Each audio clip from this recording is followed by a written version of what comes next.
حضرت موسیٰ علیہ السلام کے دور میں ایک فلسفی دانشور تھا.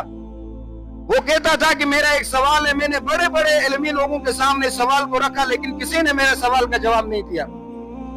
ایک دفعہ اس کی ملاقات ہوئی حضرت موسیٰ علیہ السلام سے. جب موسیٰ علیہ السلام کو دیکھا تو دانشور کہتا ہے مجھے لگا کہ پرنور چہرے والا، علم والا ہے، عقل مند مجھے معلوم ہوتا یہ شاید میرے سوال کا جواب دے.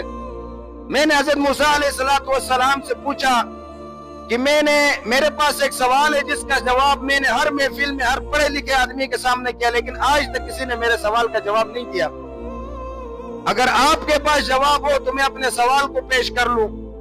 اور اس کا سوال یہ تھا کہ اگر اللہ تبارک و تعالی آسمان سے کمان بنائے، کمان اس چیز کو کہتے ہیں جس میں تیر ڈال کر تیر پھینکتے ہیں، اگر اللہ تبارک و تعالی آسمان سے کمان بنائے اور زمین میں جتنے بھی انسان ہیں ان کے اوپر مصیبتوں کے، تکلیفوں کے، پریشانیوں کے تیر برسائیں تو اس سے بچنے کی تدابیر کیا ہوں گی؟ یعنی اللہ تبارک و تعالی جو اوپر سے تیریں برسائیں گے مصیبتوں کے، تکلیفوں کے، پریشانیوں کے، تو ان تیروں سے بچنے کی تدبیر کیا ہوگی؟ حضرت موسیٰ علیہ السلام نے جواب میں فرمایا کہ تو بہت آسان بات ہے، کمان اسی کے پاس ہوتی ہے جو تیر برساتا ہے، اور تیر انسان ہمیشہ آگے کی طرف برساتا ہے، آگے کی طرف پھینکتا ہے. جس کے ہاتھ میں کمان ہو اسی کے دامن کو اگر چمٹ جائے، اسی کے دامن کو پکڑ لیں، اسی کے قریب ہو جائے تو انسان ان تیروں سے، ان مصیبتوں کے تیروں سے، ان تکلیفوں کے تیروں سے بچ سکتا ہے. تو وہ دانشور کہنے لگا کہ میں نے بڑے بڑے علمی لوگوں کے سامنے یہ سوال کیا لیکن آج تک میرے اس سوال کا جواب نہیں دے سکا. آپ نے اس کا جواب دیا ہے، مجھے لگتا ہے کہ آپ کو اس کا جواب اللہ تبارک و تعالیٰ نے بتایا ہے.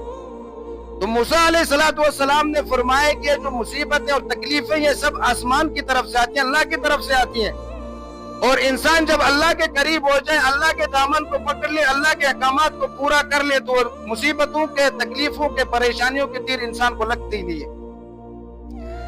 یہ بارش کا وقت کے حساب سے نہ برسنا اور یہ تکلیفیں، یہ مصیبتیں، یہ پریشانیاں، یہ معیشت کا کمزور ہونا، یہ سب کے سب ہمارے اعمال کی وجہ سے. وما اصابکم من مصیبہ فبما کسبت ایدیکم، یہ اپنے ہاتھ کی کمائی ہے جو آپ کے اوپر مصیبتیں اور تکلیفیں آتی ہیں.